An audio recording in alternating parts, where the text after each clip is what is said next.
It's not. Okay, I'm gonna call the meeting to order at 7:01. This is our Tuesday, February 7th, 2023, 7 o'clock, normal meeting. Roll call, please. Director Spardonish, Here. Gardini, Here. Logan, Here. Pearson, Here. and Peterson. Here. Join me in the pledge of allegiance.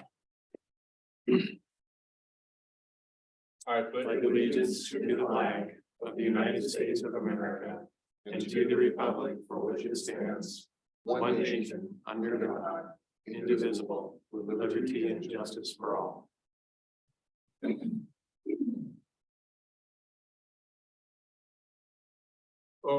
We just came out of closed session and there's nothing to report at this time. So would any of the board members like to change the order of business? Not here. See none. There's no public, so, No, Joe Raji is on the phone. oh, there is. On the phone. This is white. Okay, so I'll go ahead and read it. Members of the public may address the board on any items of interest within the subject matter jurisdiction of the board, but not on the agenda today. In compliance with the Brown Act, the board cannot discuss or act on items not on the agenda. However, board members or district staff members may briefly respond to statements made or questions posed by the public.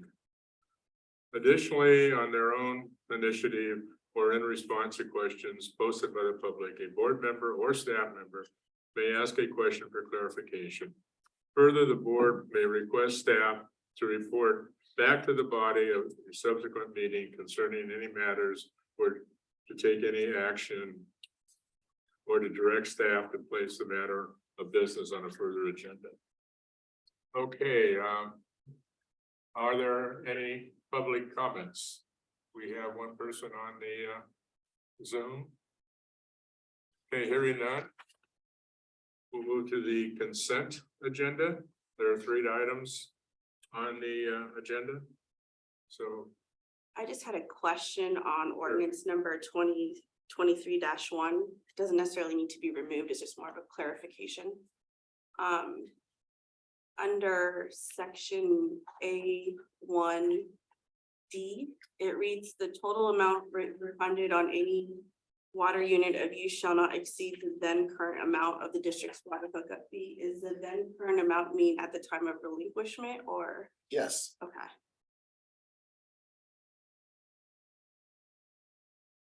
any other? Okay, could I get a motion, please? I'll make the motion. I'll second. Go ahead. Roll call. Who was the second? Yeah, oh, I think Spardonish made the motion yeah, and it was seconded by Pearson. Director Pearson. Harrison. Director Spardonish, Aye. Pearson, Aye. Gardini, Aye. Logan, Aye. and Peterson. all right. Okay, the next item is our business items. The first one is going to be a public hearing. Should I just go ahead and open that now or? sure. Okay, I will go ahead and open the public hearing and you want to. Chief Peterson's here to present on this item. So good evening. We did our first reading of the code adoption, the previous meeting. And this is now our second meeting for the actual code adoption. So staff is recommending that the board preside over the public hearing. And regarding the adoption of ordinance 22-2. Staff's recommending that we waive the reading and adopt ordinance 2022-2. And that the board direct staff to submit resolution 31-2022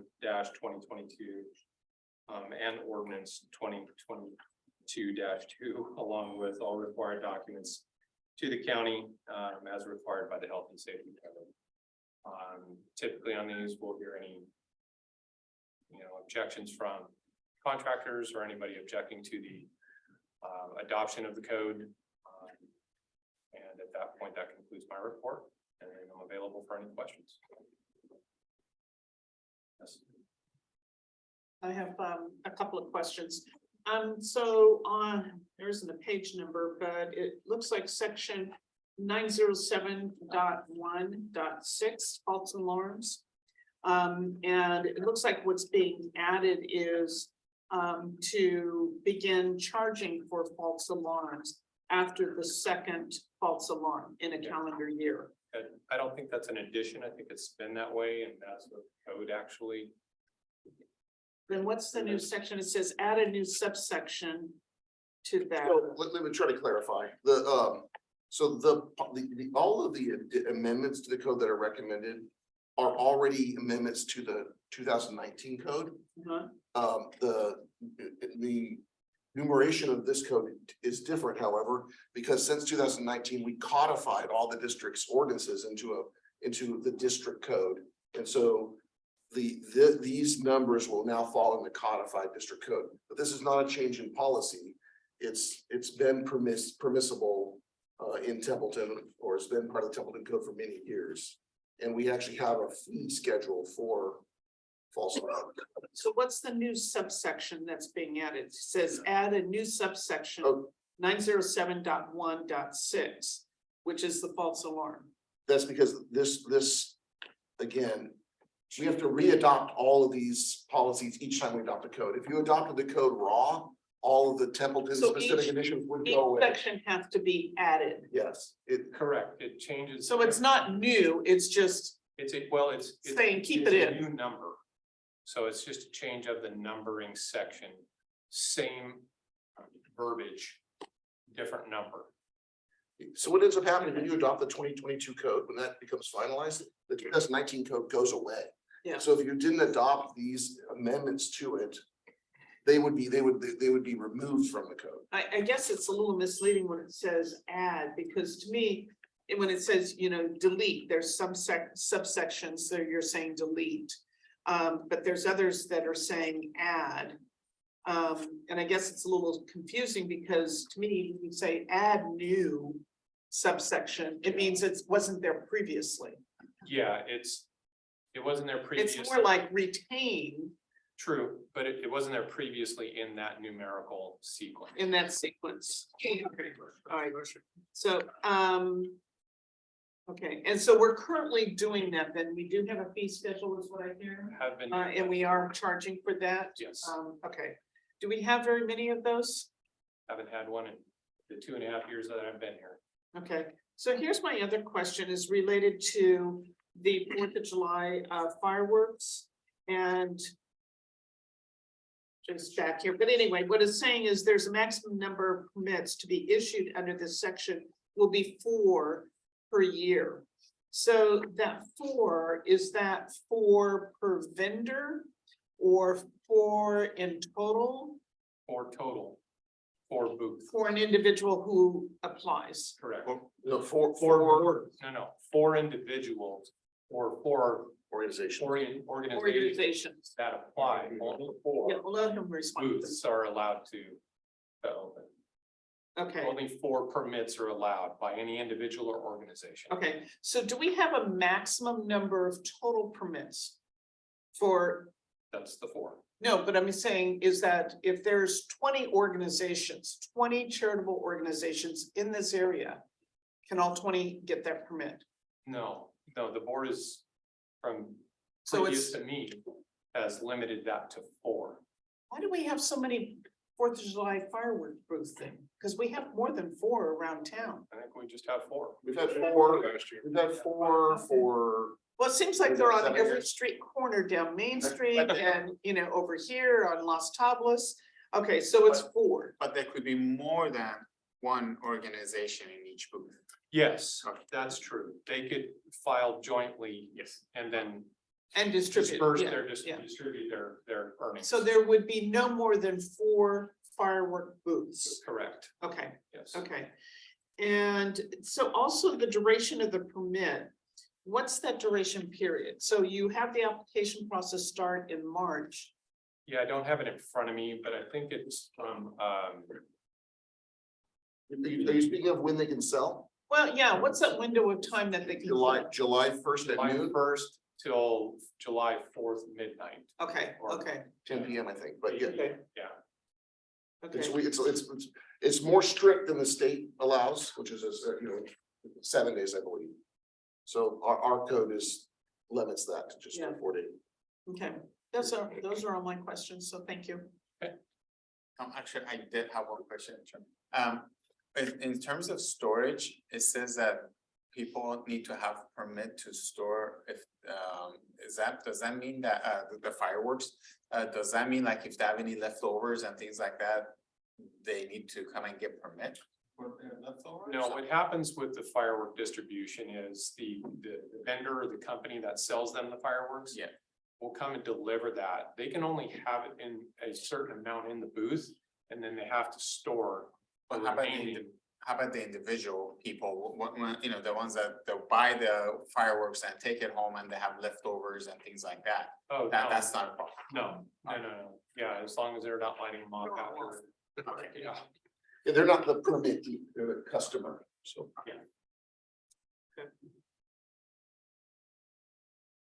Any other questions? Is there any public questions? Hearing none.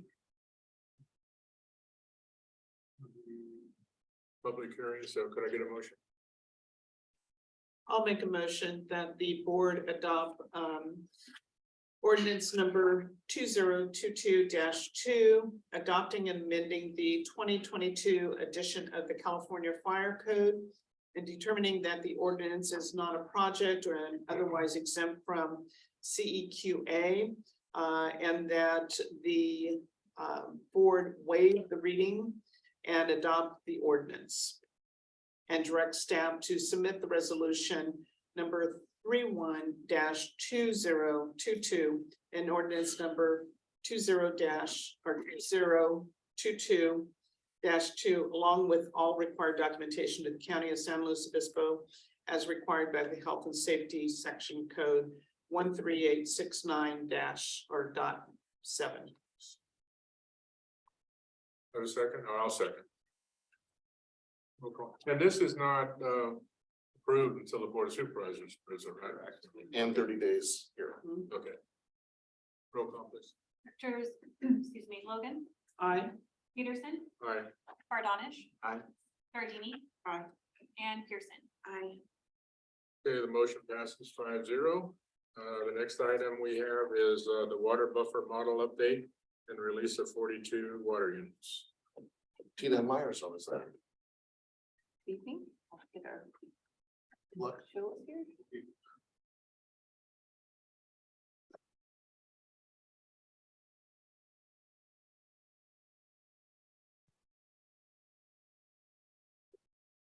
Boy, that's been around longer than I have.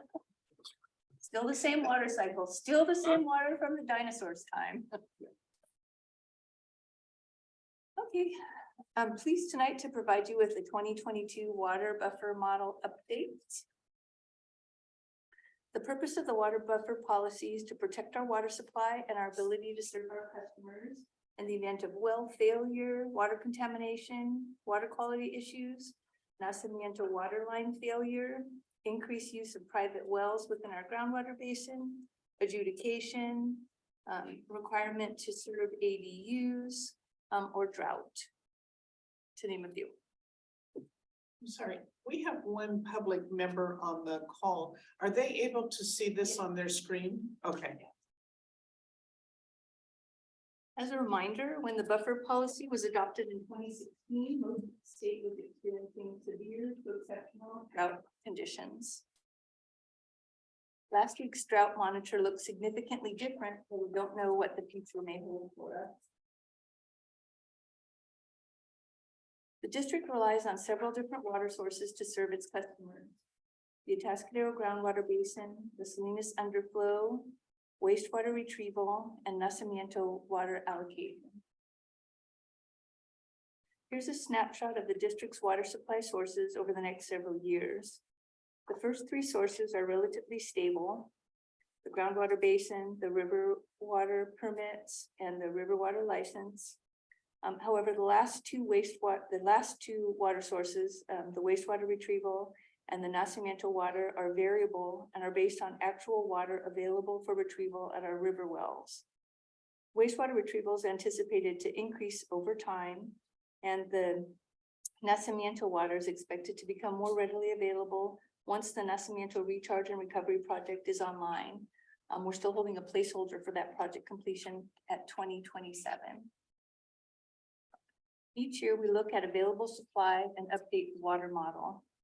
The water production forecast is based on the average water production plus the amount of water required to serve the outstanding water unit commitments. The average water production is calculated for existing customers by looking at the previous 12 years, subtracting the highest and lowest production years, and taking an average of the remaining 10 years. The amount of water required to serve the outstanding water unit commitments includes the allocation for virtual water meters, zero use meters, and outstanding water units for which a will serve commitment has been issued. And here's the graphic representation of that water buffer model. We have 20 years of data now on the model, starting in 2002 through 2022. This top line is the water production, and this bottom line here is the water consumption. To determine the average production that we use to predict what will be required moving forward, we take the last 12 years and subtract out the highest and the lowest production years, and then average out the remaining 10. So that comes out to 1,294 acre feet. We also need to account for existing water unit commitments. So we have the virtual or zero use meters as which are there together, and then also the water capacity or the water units subject to the water capacity fee for an additional 26 acre feet. So adding those together, we have 1626 acre feet per year projection going out into the future of what the water production is required, what water production is required. Next, we look at what the water supply available in this 2023 year is, it's 2066. From there, we calculate the water buffer, 20% water buffer, which is 413 acre feet, which leaves us an allocation of 27 acre feet.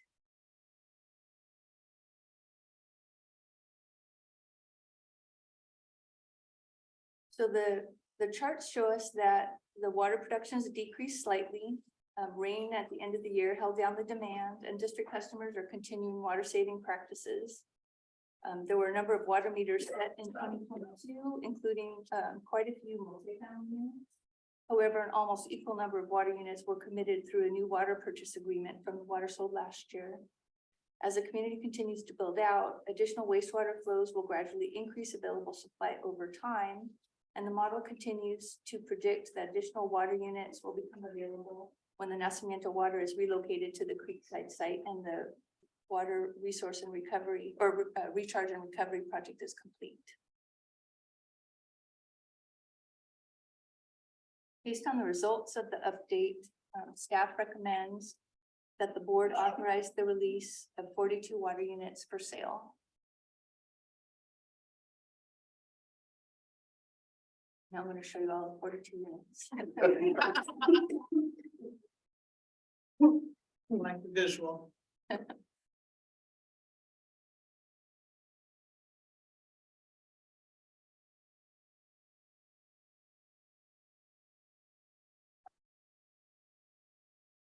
I'm happy to answer any questions if you want. Are there any questions? I have a question, just comment is, I'm just, I think we're very fortunate that we're in this situation and it, through your leadership and figuring all this out. I mean, you talk to other communities around us. And we were at the meeting not too long ago and they're talking about the shortage of water and trying to figure out desalination and things like that. And here we, the last 3 years we've been able to sell water units, so it's amazing, and thank you for all your hard work. So, but yeah, it's great. Any other comments or questions? Does the public have any comments? I just want to make a Sorry. comment, because I also agree with Naveed, because if you look at last year, it was 25 units. And I think the year before, 35. Last year was 35. 35, and the year before, the first one was 25. So now to go up to 42 is a huge jump. And it's nice to see that it's continuing to increase. It's working. It's working. Yeah, so I think it's really, to acknowledge the staff here, and what's been achieved. So, it's not been easy, but at least it's working by design. So it's an improvement. Okay, are any public comments? Hearing none, could I get a motion? And I'd just like to echo what the other board members have said. Thank you to the staff, hard work, but it's paying off. May I have a motion? Are we having to vote on this? Yes, we're. That accept the water to Yep. the relief. Motion that the board approve the release of the 42 water units recommended by staff. I'll second. Okay, we have a motion by Director Logan and a second by Director. I gotta get it right. Pardon, there you go, you got it. I can't believe for 8 years I've been saying it wrong. Okay, roll call please. Directors Logan, Aye. Pardonish, Aye. Tardini, Pearson, All right. and Peterson. All right, Before you move on, I just want to comment on a couple of things. One, our intent is to send advance notification to the top 10 or so property owners that are on the wait list to indicate that units will be released, to give them time to prepare for that formal notification, which would follow which would start about a month later. You might recall that we have a fairly rigid process. They have, once they receive the formal notification of water units being available, they only have 10 days to claim it and 30 days to pay for it or enter into a 5-year payment plan agreement. So the idea of giving them some advance notice to allow them to kind of get their ducks in a row, decide whether they're prepared to take it, get any financing that might be necessary, et cetera. So that'll start, that sort of advance notice will start as soon as this week. And then please keep in mind that the board has approved this revised relinquishment program. So if we happen to get any relinquished units before the start of the formal release of these 42, they'll be combined. So there could be 43 or 44 units that are ultimately released. 42 from this new source, or those approved tonight, and any relinquished units that come up between now and then. and we sold all 35. Yes, to the first party. Okay, So those folks on the list, you know how many water units they're looking for, We correct? know, yeah, there's a number that they're Yeah. asking for. Okay, so for the 42, do we know it's gonna cover the first 10 or? No. Will it? Okay, It might be taken all by the first one. okay, that's what I was wondering. Yeah, okay, We don't know how far it'll go. yeah, okay, But, 2 years ago, we made a dent, we went down to Yeah. about 5 or 6 parties. okay, well, that's good. So, Okay. keep you posted. How many units does he need? That for the hotel. I understand. Yeah, I thought that was done. okay, the next item is the Urban Water Management Plan Award. Yeah, also Tina's. Tina, keeping you busy today, What's that? keeping you busy. Busy, yes. So this one, I don't have any visuals for you on this one. We're talking. The district has finally reached 3,000 service connections, and we've been talking about that for quite a few years, and we finally reached it. So we're now required to develop an urban water management plan. So we sent out a proposal in late December and received 3 proposals in January. We've reviewed them and evaluated them based on a ranking point system that we had included in our RFP.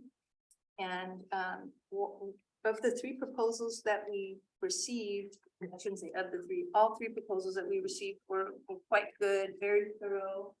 Any one of these consultants would do a really good job for us, and in a way that makes it sometimes harder to make a selection. So we went really strictly by the ranking system that we had developed, and based on that ranking system, Provost and Pritchard scored the highest. We also had a proposal from a company called Blackwater and a proposal from MKN Consultants. The board can choose to award the contract to any one of those proposers. They could ask us to take it back to a committee, or the board could choose to recommend that the staff negotiate with the highest ranking firm, which is Provost and Pritchard Consulting Group. I provided the proposals as attachments as well as the request for proposals, and I'm happy to answer any questions that the board might have. Shed some light on the process, anything like that. Is this I'm sorry. Go ahead. Is this a one-time fee, or does this have to be updated, this plan, every so often? So this is the initial plan, and then there are updates required every 5 years by the Department of Water Resources. Okay. So, Unfortunately, in our case, that in 5 years really means 2 years. In 2 years, right? Because it's actually a calendar schedule. okay, and will it be this amount every supposedly 5 years, or? I think it may depend on if there's any changes that happen to the requirements. I had heard through talking to some of the proposers that there are some changes that are being proposed, perhaps some additional reporting that will be required. Once we have an urban water management plan, we can take a look at what's required and maybe determine to do some of that in-house. It's just this first one, there's so much information you have to put together that it makes sense to have somebody that's done these before and is familiar with that process. Okay. Thank you. So I have a question. In terms of the three proposals that you've gotten back, have you done any reference checks on any of these three consultants? I have, yes, I personally know the references for the MKN proposal, and those are all, we're familiar with their work. I did contact also two of the clients for Provost and Pritchard, and their recommendations came back quite good. It was really interesting to talk to them about the process that they went through.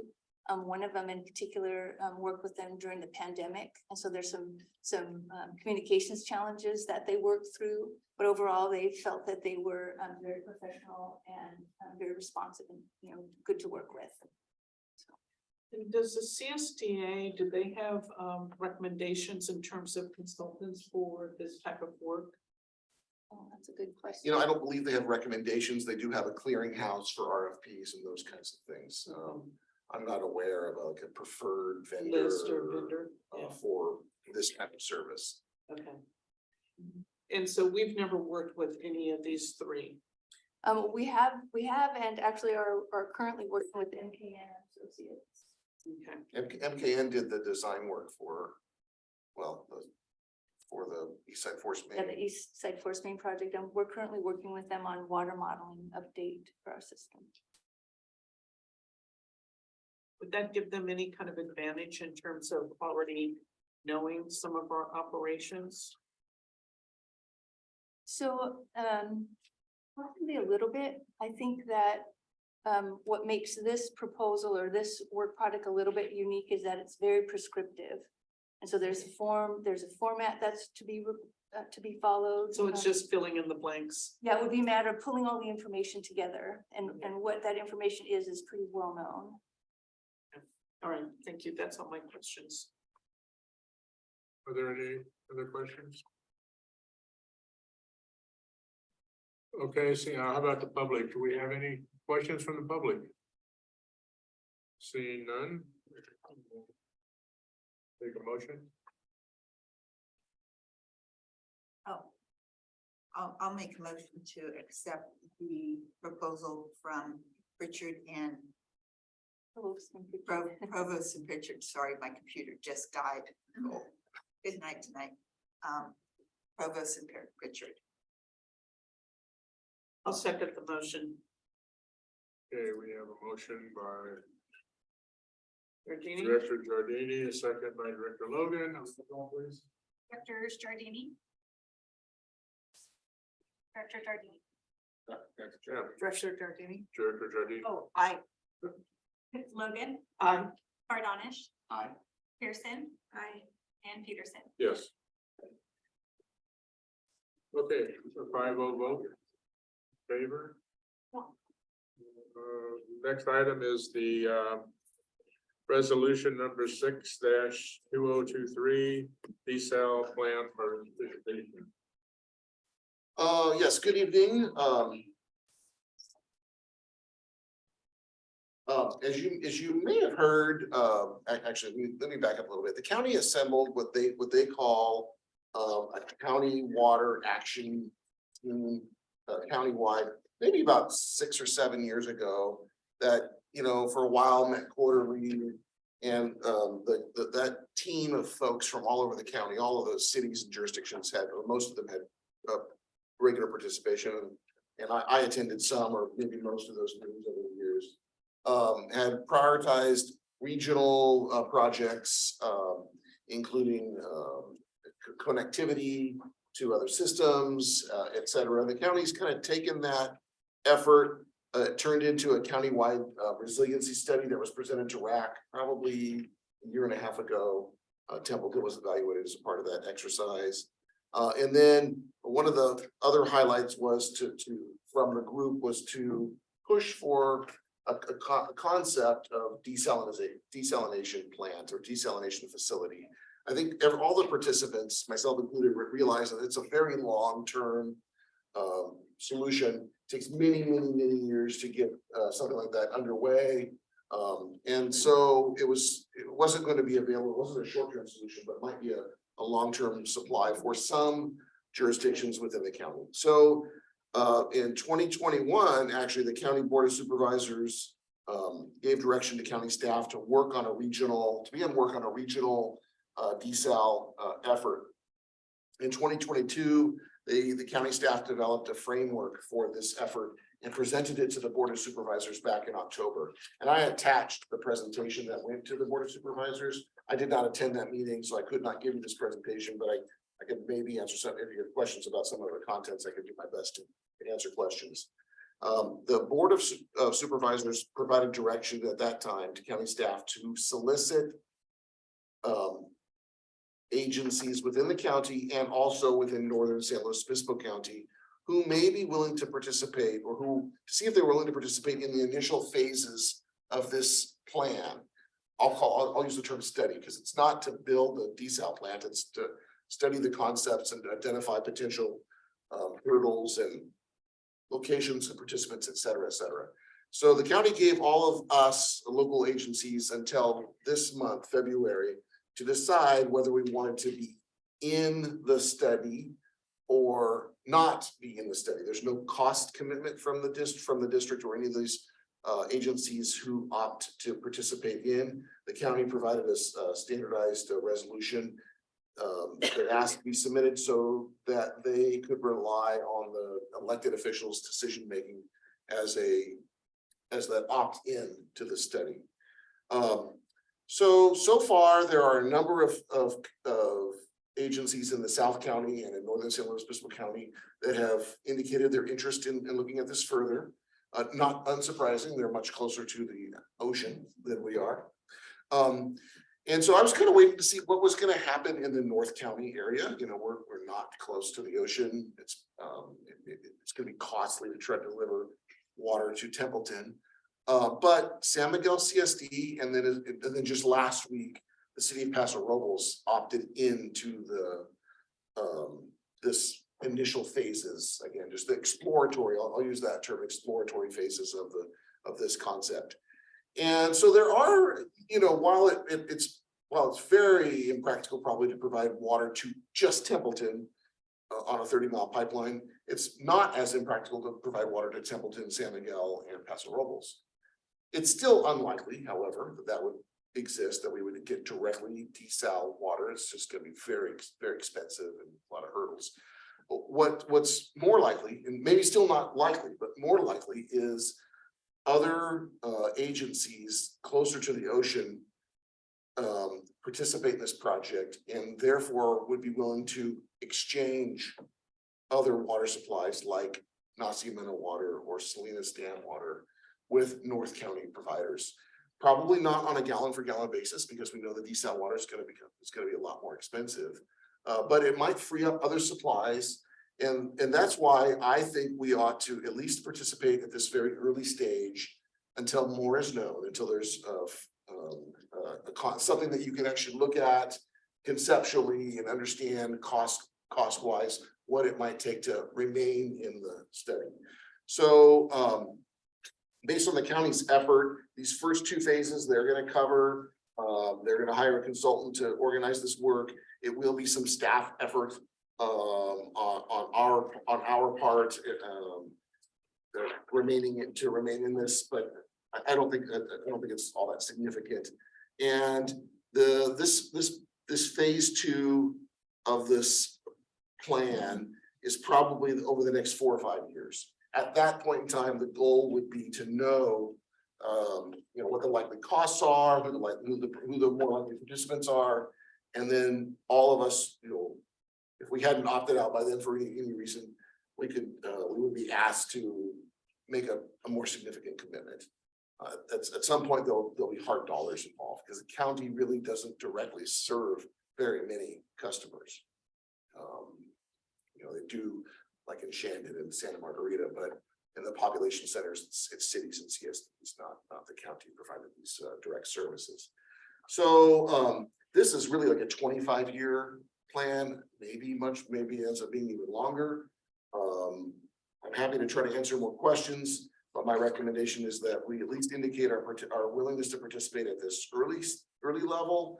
We will continue to, I would continue to say, hey, don't take our participation as we're ready to sign on the dotted line and have water delivered, but we are a water deficient community. We've got a wait list that exceeds our current supply and our projected supplies. I think we have a duty to explore other options that become available. It doesn't mean that you're committed to those other options, but just having that additional information might better inform you. If we don't participate now, it might be much harder or impossible to get on the train later. And if I could just add a comment, under the Water Resource Advisory Committee. This is one of the projects that's listed under ongoing projects. So it is kind of like on their radar, where there's updates being made there. And some of the discussion has been the problem with the brine. What do you do with that? Because that becomes a pollutant. So what do you do with it? But to your point, I think there's some value in us kind of being engaged as this progresses, since it's really not going to cost us a great deal. And you don't know what's going to happen in 30 years. We may be all relying on the desal. So I think it just becomes another possible water solution. But at this point, there's no investments that need to be made other than maybe staff. And I know you're part of the distribution on the RAC minutes that come out as well. So I'm sure you're looking at this as well as it progresses, Tina. Yeah, and I agree with you that it's always good to have another avenue, another potential. Yeah, I mean, as we see here today, I think the odds of us getting ocean water delivered as potable water to Templeton users is probably pretty remote, but it's not impossible. And over the next several decades, I wouldn't want to be sitting here, 50 years from now going, they had an opportunity and they passed it up, and now we don't have it anymore. So at least if you approve the resolution, it allows you to stay in a little longer, what allows us to learn more about the project and make a more informed decision down the road. Well, in some cases, for those cities that are coastal, this may become, really, this is what they need. And if they don't get it, then they may be countywide looking at what is the water available, for all cities. Yeah, it puts the sources that we rely on. Yeah, more it'll put a squeeze on our resources. So, so I think it's beneficial for the district to have some kind of involvement at this point. There's no harm in not, being involved, or, to be There's involved. no downside. Yeah, there's no downside. Thank you. Any other comments? Okay, there's no public any longer, so, I guess I will make a motion that we adopt resolution number 06-2023 approving participation in desalinization executable solution, I can't even read now, solution and logistics plan. I'll second. Motion by Peterson, second by Jardine. Roll call. Directors Peterson, Yes. Tardini, Yes. Bardonish. Aye. Logan I'm, and Pearson. Aye. Okay, the next item is informational only, and it has to do with the new rules for participation in remote locations. So we just wanted to provide the board an opportunity to discuss this and ask any questions that you might have. As you, the board has been able to permit remote participation since March of for almost 3 years now. Now originally it was under the governor's executive order, and then beginning about a year and a half ago, AB 361 was signed into law. And so we had to follow a little bit more of a little bit more of a process. But up through this month, it looks like a board member can continue to participate remotely, provided the district's AB 361 resolution is in effect, which since it was passed tonight will be.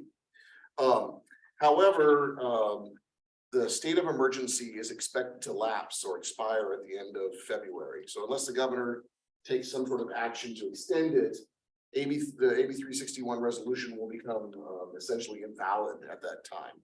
So starting in March, our expectation is we can no longer rely on AB 361 to permit any sort of remote attendance. Again, this is for board and committee members, not for staff members or consultants. They can participate remotely without any concern. Now, prior to COVID, the Brown Act does permit some very limited remote participation. It's a bit onerous, however. The board member who wishes to participate remotely has to be in a publicly accessible location. The public has to be allowed to participate from that location.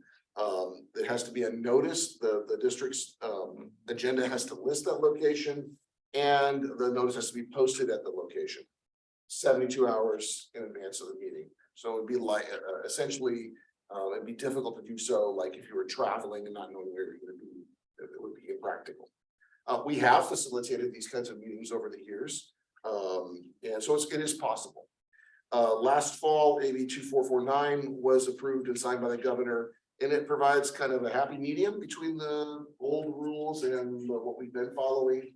It allows for remote participation, but it's still without noticing, but it's far more limited than what you've been used to for the past nearly 3 years. So we wanted to pass out this guide. I just wanted to highlight a few things. I'm not an expert at this yet, but I just want to highlight a few things. One, it allows remote participation for just cause and for emergency circumstances, and you can read the definitions of these. And if someone's ill, if you have to be home because you're taking care of someone who's ill, a family member, if you yourself are ill, those are permissible. If you're traveling on behalf of the district, that'd be another permissible reason. Like, let's say we're to a CSDA conference and it overlapped with our meeting, participate remotely, that qualifies for just cause. The participant, if you do participate remotely under one of these provisions, the person participating has to use both audio and video technology. So you have to be on like Zoom. That's what we're using. That's what we've been using. so the public can see you. We have to permit the public to participate in the same means, which we have been, and so I don't anticipate that being a problem, or technology has been able to work there. There are some limits for committees. It'll be no more than, because they don't typically meet 10 times a year, it'll be no more than 2 remote participation sessions per year per committee member. For the board, no more than 20% of the regular meetings per person over the course of the year. And then no more than 2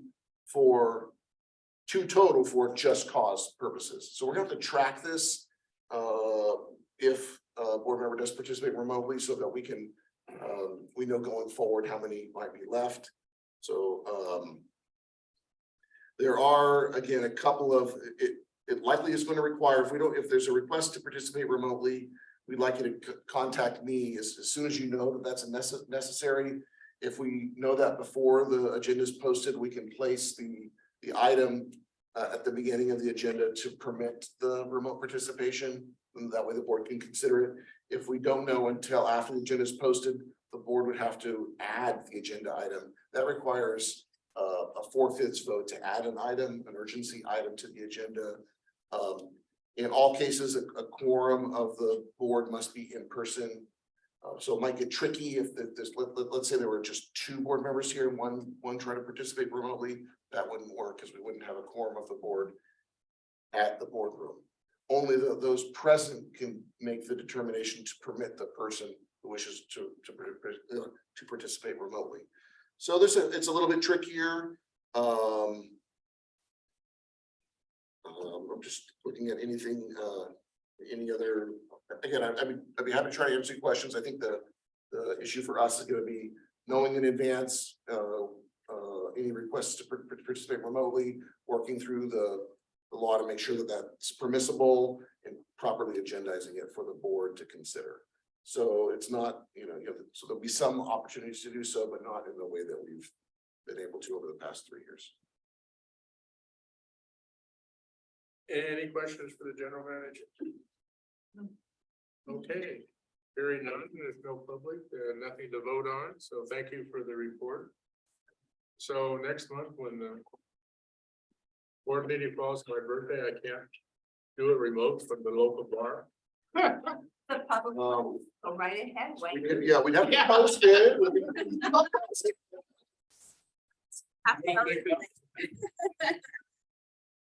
Vacation. So actually, fine, you could still do it on vacation, you just wouldn't be relying on AB 2449, you'd be relying on the old Brown Act rules, which posting the location 72 hours in advance, must be a public location.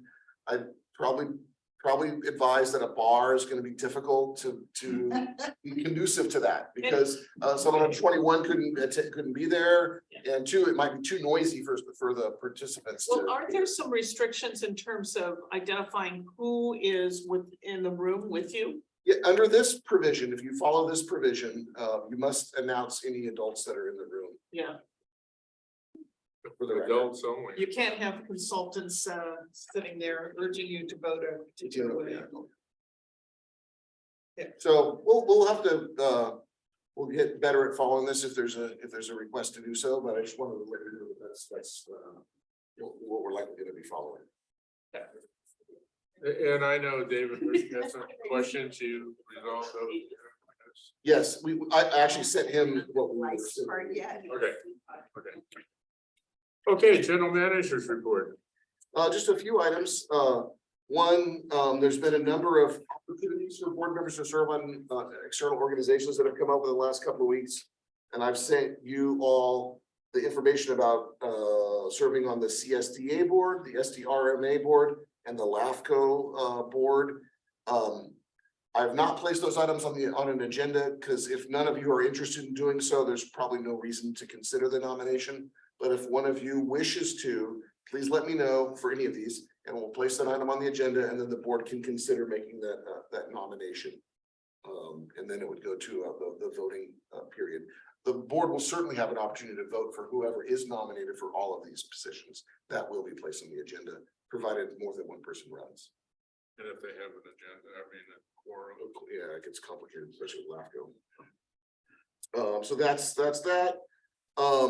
The drought signs, you might have noticed that we've removed them. A couple of weeks ago, our region fell out of the drought, in terms of the drought monitor classifications. We're just abnormally dry right now. Maybe we're just normally dry, but it's abnormally dry. So we removed the drought signs, and we're gonna have them updated so that the labeling matches the drought monitor. It's kind of a widely accepted terms now. And don't plan on putting it back up until we fall back, if or when we fall back into the drought classification. These are I always thought they were funny signs because you're in the shape of that teardrop. Yes, like a water drop. Yeah, but then when you were in the severest drop, you were at the widest part of the teardrop, and I always thought that was kind of ironic, like it needed to be.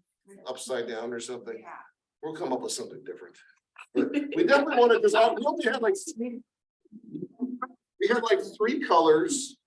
And it was like, and the drought monitor has like 5 levels of drought, like, you know, so we're gonna try to make it match the same.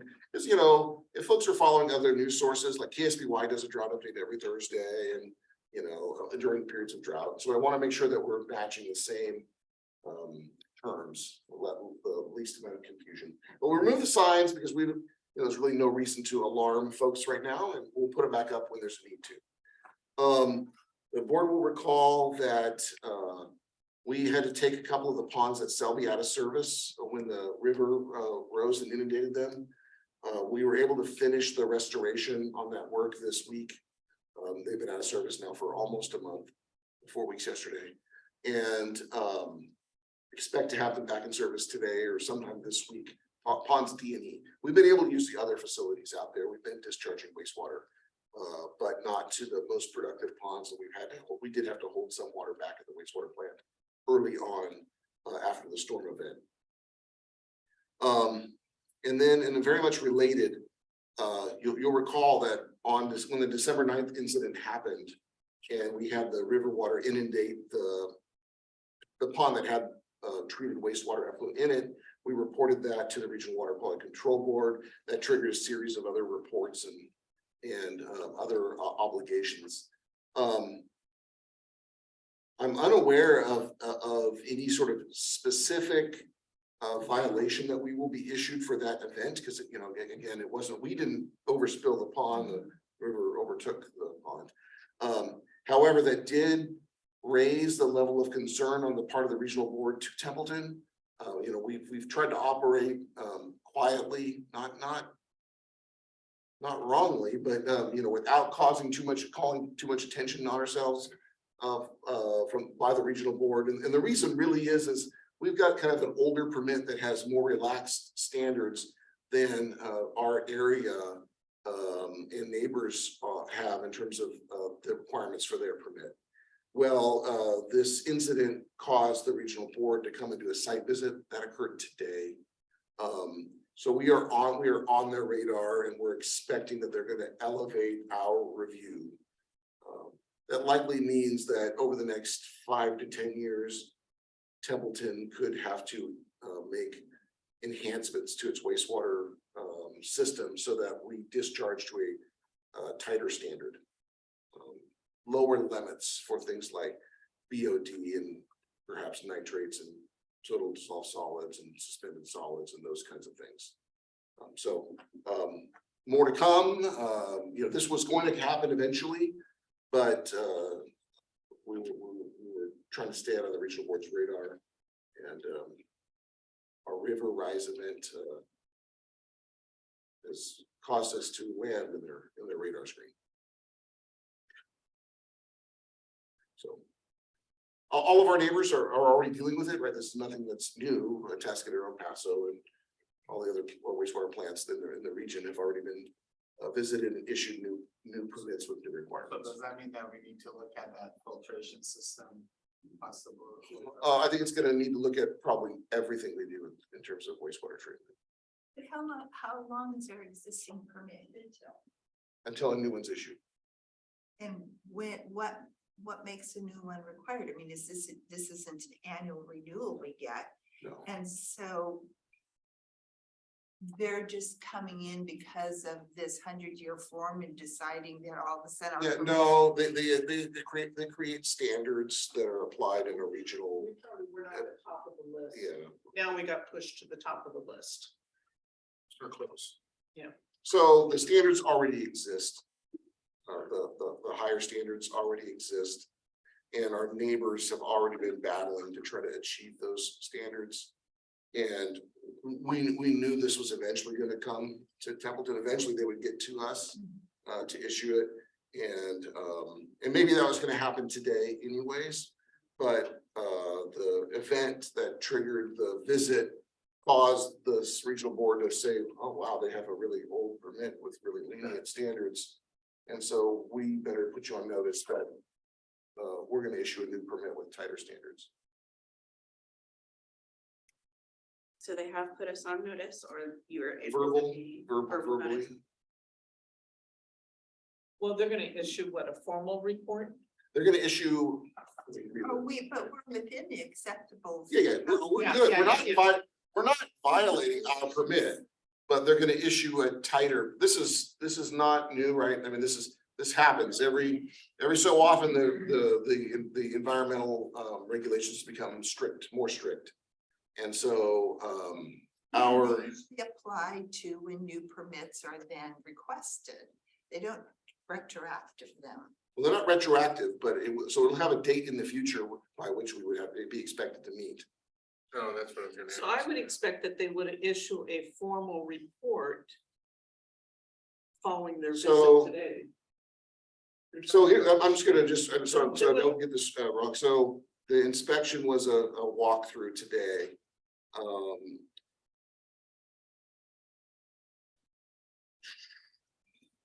The regional board, so.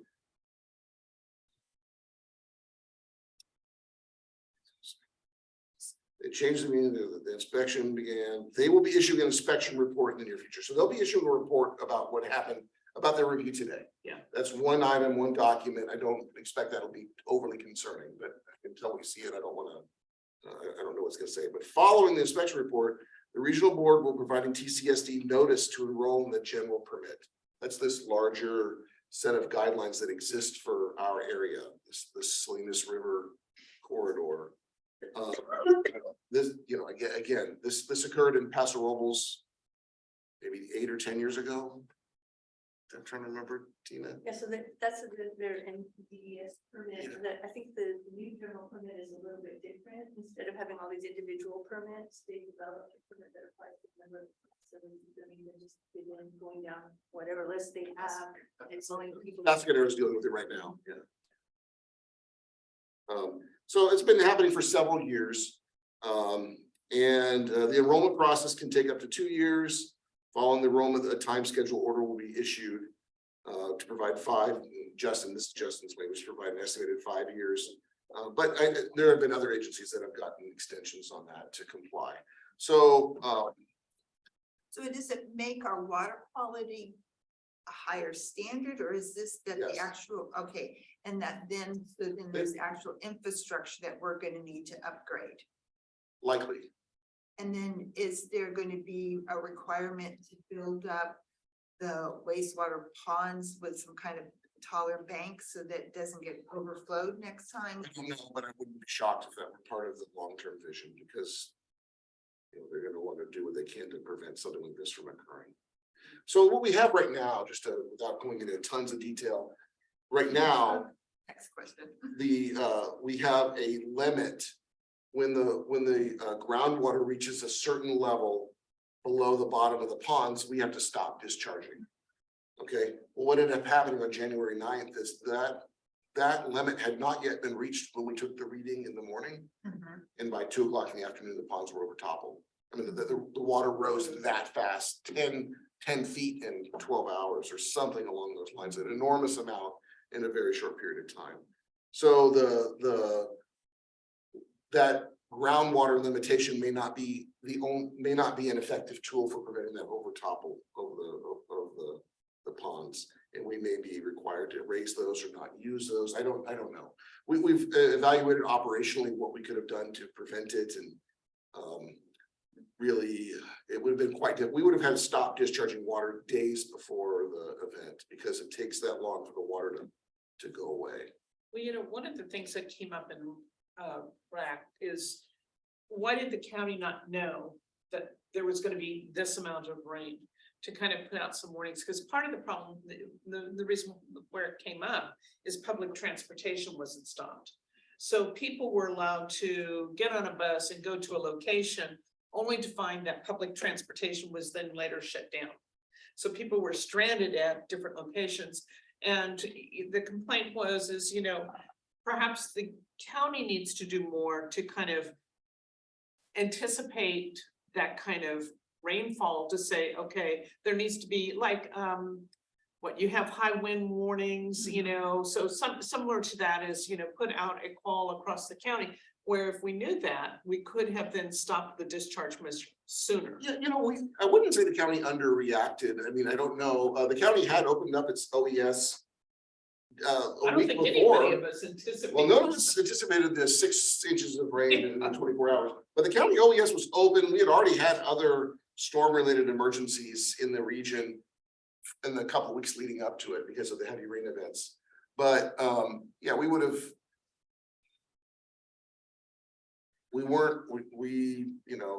that river situation rising above the banks of the levees out of those 2 lower ponds had never occurred before. It was an unprecedented event.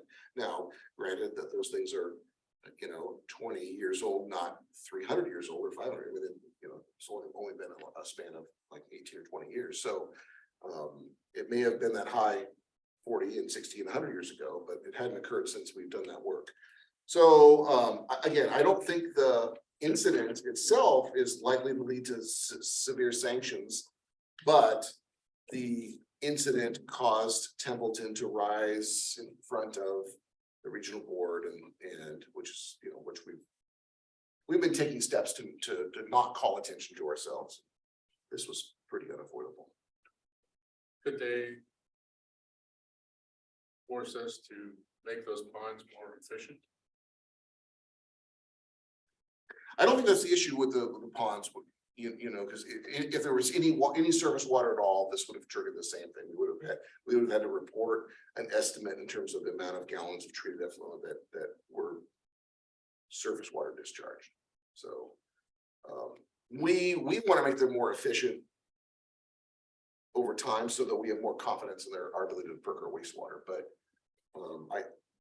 I think the biggest concern coming out of the notification today is that we're more likely to get a face sooner than later requirements to do upgrades to the plant to meet these new standards. And it's not just one technology isn't going to solve it.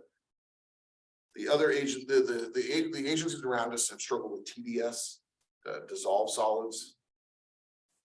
We can't meet that. We have high dissolved solids in our source water. So it's like treating the water to reduce the dissolved solids so that when it enters the wastewater plant, it's lower to begin with. So it's likely going to become quite challenging. Okay, thank you for your report. Committee reports, I don't see any committee reports, so. They see none, there's no. Directors reports, and I guess I'll start. Would you read one of these for me? We received 2 certificates, 2 each from the state senate and 1 from the assembly in California. The first one is, and I just go ahead and read, certificate of recognition. The Senate joins with the Special District Leadership Foundation in recognition of Templeton Community Service District Transparency Certificate of Excellence. California Special District Association, San Luis Obispo chapter meeting. In recognition of your district's completion of all the district transparency program requirements designed to promote transparency in their operations and governance to the public and other stakeholders, these efforts demonstrate a higher level of public confidence while refining internal operations that builds a better good government culture. Congratulations and best wishes for continued service.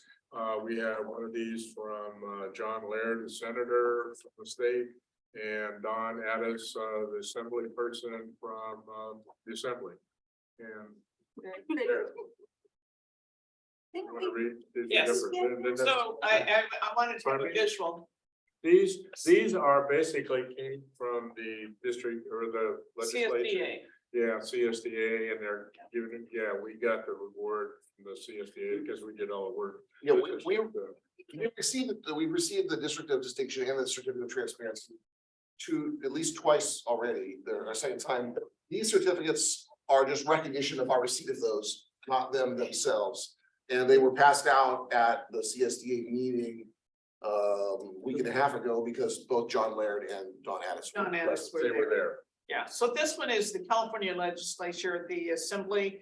It's signed by Assembly Member Don Addis. This is a certificate of recognition, joins with the Special District Leadership Foundation in recognition of Templeton Community Service District, District of Distinction Accreditation, the California Special District Association with the San Luis Obispo County Chapter Meeting, for completing all district distinction and accreditation program requirements and for implementing sound fiscal management policies and practices necessary to effectively operate and govern a special district. And it's signed January 27th, 2023. So, and I think it's important that we kind of give recognition, even though unfortunately we don't have members of the public, but at least it's entered in our public records, this recognition from our state senate and assembly. So. Thank you. I'll get these So well to done Jeff to the district stick staff, in his because I office think on the it's- walls or- Yeah, so you're right. It does speak to the district staff, though. I think the district should take pride in receiving these. So. We do, Yeah. thank you. I also want to point out though, like we were a transparency certificate holder for many years. The board members' participation in the Special District Leadership Foundation program, as you know, all of the board members at the time had completed that program. That's what put us over the top and it allowed us to become members of the District of Distinction program. So it's your work too, and your training and then our collective ability to meet all those best practice requirements. Wouldn't bump that. We didn't need to do it again, Pam. We only needed it once. I know, because we're special. Yeah. So it's not something that has to be renewed. So you're the board member, yes. Problem, Yeah. because Not a problem, it's not it's opportunity. Right there. Opportunity, so yes, when it comes time for us to renew. If we don't get it, Helpful it's if- your fault. The pressure. There's also To be fair, they planned the conference on my child's birthday this. Well, I think when we went through it, it was convenient because it was right here at our Right here, community so, center. yeah. So, Well, we had a total of a year and a half experience with 5 board members when we all went, so well, I but had a it's lot to also do with was it. really close. It was here in Yeah. town, it was in which town. made it convenient. St. Louis. Yes, it was. Yeah. Oh, was it San Luis? Okay, I knew it was like, Yeah, it was, yeah, it was. right. Yeah, Embassy Suites, still close. I mean, because these other ones are taking place. I try to get Glenn to go to Palm Springs or something. Yeah, in the middle of summer. So she'll be home for her. My daughter's birthday. You can take your daughter But to. there's NAPA in October, so that might invade us. Ooh, Yeah. I've got kind I think Pam needs to renew her. Okay, one. So I just want one other report, because you went over to the committee reports too quickly. So I did attend a RAC meeting, a Water Resource Advisory Committee meeting this past week. So unfortunately, by the time I got the meeting notes to carry, this agenda and the packets had already been distributed. So it will come in the next board packet. So, and it does have the links to, if you're interested in the DSAL or some of the other projects, there are links to the documents. It can be sometimes a rabbit hole going into that site. So just an update there. Okay, so with that, I will adjourn our meeting. And our next meeting will be 21st. Yes. We will have a meeting then. Yeah. Okay,